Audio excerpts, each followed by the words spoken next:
Hey guys, this is Anne-Marie from Sheets That Teach. I am a special education teacher and advocate, and I've teamed up with Laura from Love Templates. She is the spreadsheet mastermind that brings all of our teacher dream data sheets to life, and she has lots and lots of resources for outside of the classroom. So if that's something you're interested in, I totally recommend you check them out. But today, let's go ahead and get into it. We are going to be going over how to set up a Fry sight word tracker for your students. Before we get into the setup, I wanted to go over some basics of the spreadsheet. So as always, you're gonna have the Start Here tab that comes with visual instructions and link to an example. We're literally looking at the example right now. That's why there's no hyperlink here. But if you don't want to listen to my voice, again, you can totally just review these instructions or speed up your playback speed to 1.5 or ×2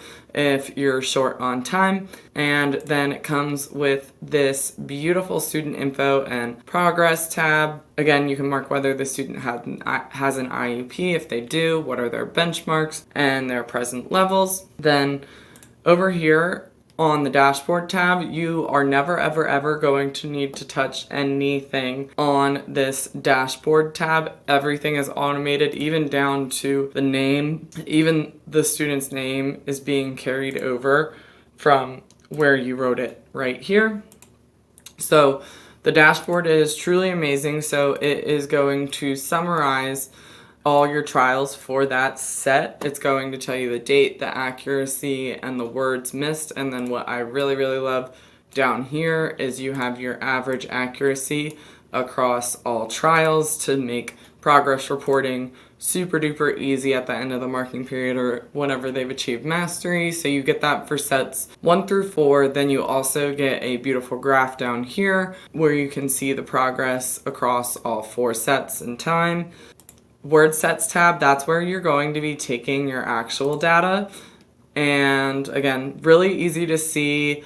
The thing I really like about this is you get the accuracy per trial, but you also, if you look down here vertically, you'll be able to see their accuracy for how many times out of the 10 times they were presented with the word on, they were only mastering it 40% of the time. So the word on is more difficult for them. So that's a feature that I really love that you don't necessarily see on a lot of sight word trackers. And something I know you really don't typically see is an automated practice word section. So what I absolutely love about this is you're going to pick which set you might want to practice. It is going to show you, oh, you're not supposed to be editing this part. Just press, don't show me this again for 5 minutes and press OK.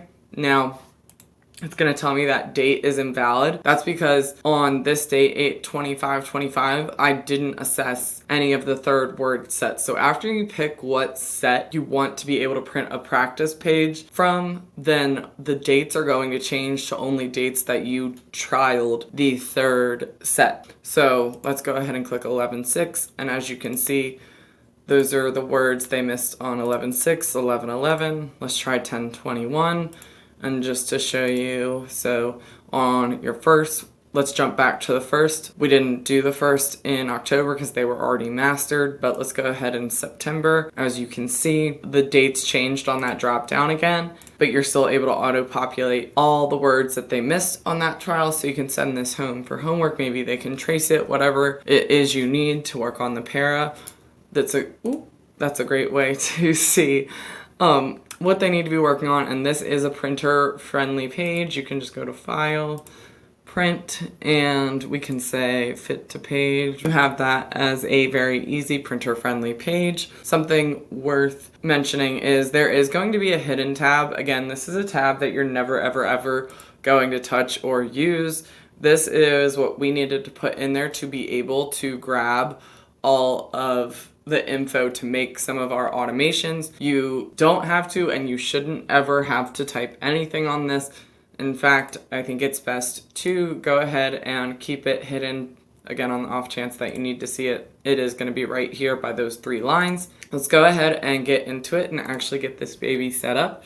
So this is what you are going to see when you have made a copy from your purchase PDF. Now, what I recommend is I love always having a fully blank template to go back to in case I need to duplicate it for another student. So I'm going to leave this one fully blank. I'm going to go to make a copy, and we are going to call this Sally H. And it is her sight word tracker. We're going to go ahead and make a copy. And now, again, you can go ahead and hide that Start Here tab. Let's go ahead and fill out what we can on the student info and progress. So again, I can mark here if Sally has an IEP or not. So let's just go ahead and say she does. Then I would go ahead and fill out her present levels accordingly. And then I could also then put her goal and what her benchmarks are. One thing I really do like about this is you can also mark, I jumped back to the example to show you guys this, but you can also mark if it was mastered, progressing, or there was minimal progress. So that's something I really like about this section as well. And then the dashboard, you're not going to see anything on this dashboard yet because we haven't done any trials, but as you can see, because we typed Sally in on that student info and progress tab, it carried over not only to the dashboard, but all of your titles on your data tracking tab, as well as your practice words. So it's nice that you don't need to carry that over 1,000 times. So let's go ahead and act as if we are trialing Sally on her first 25 words. You're going to go ahead and click the date.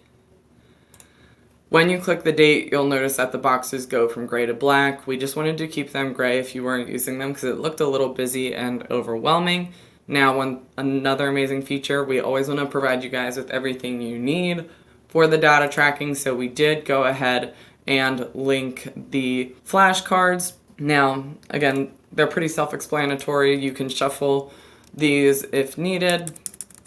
One thing I just wanted to show off real quick, you do have a table of contents that will link you to whatever set you need to. But another really cool thing that we put in here for you guys is a student tracker hub link of sorts. So again, say I wanted to go ahead and put Sally H, and I wanted to go ahead and copy her tracker, so that way whenever I have these flashcards and I know I'm assessing someone on the first 100, all their trackers and the flashcards are in the same spot. So I could literally just go to copy link, and then I'd come over here to my student tracker hub, highlight that, press Control K to hyperlink, Control V to paste it.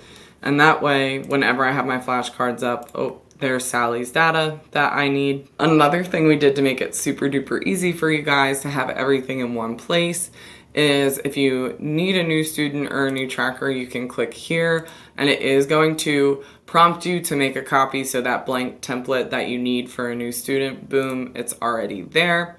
So again, just wanted to show you guys that overall, everything is linked. This would even take you to the exact slide where the third set is starting. So again, let's go back to tracking the data. So as you are going to assess with the flashcards, maybe they have them on the iPad, you are just going to click as long as they got it right. If they got it wrong, you're going to go ahead and leave it blank. Now say that you didn't get to assess all 25 words and you missed a few, you can go ahead and just delete it. And as you can see, when I deleted those check boxes, my total instead of 25 went down to 20, and it's going to know to automatically adjust the accuracy percentages on both this tab as well as on the dashboard. So again, if you don't get to a word, go ahead and delete the checkbox. Another thing I wanted to go ahead and show you guys, say you just drilled a set of sight words and you know that they got them 100% right, but you did have your data sheet with you and you want to give them credit for that. A really, really quick way to highlight and check off a lot of checkboxes, you can hold down Shift and Again, we are pretending they got 100%, so we're going to highlight all 25, and then if you click the spacebar, it will check the boxes on or off for you. So if you know that they mastered a set, same thing is true for our letter ID and sound tracker. If you know they rocked a set of letters and they got 100% and you didn't have your data sheet in front of you, just highlight all of them and go ahead and click the spacebar. And truly, guys, I really think that that's kind of all you need to know for this one. You're going to click the date that you're assessing them. Again, if it's right, check it off. If it's wrong, leave it blank. If you didn't get to it, take the checkbox away.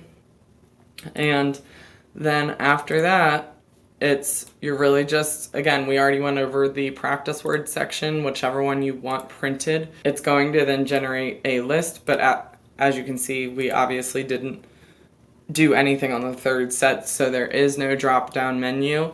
And these instructions go for the first, second, and third 100-word fry sight words. Another thing to know, say that you aren't necessarily going with the first 25 fry words, you can change these to whatever words you want. You can, again, like,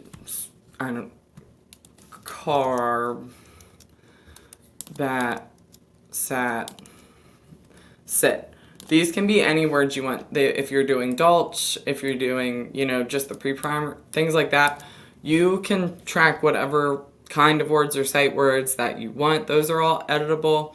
And then a few other features that are worth showing you guys is, say that Sally's done the first set, this minus sign right here, notice how it's the length of the first set. If you are done with that, you can go ahead and close that, or you can collapse it. Again, it's going to give you the false heads up warning that you're editing something you shouldn't. All you're doing is collapsing a section. Just press don't show me this again for 5 minutes and okay. And as you can see, we just collapsed that first set, and if I press the plus sign again, it's going to expand it again, but I can just collapse and expand whatever sets I need. Say you only need the fourth set. There you have it. And I think that is all you guys need to know about the Fry sight word trackers. If you guys have any questions, please feel free to send us a message or email us, and we will get back to you as soon as we can. Have a great school year.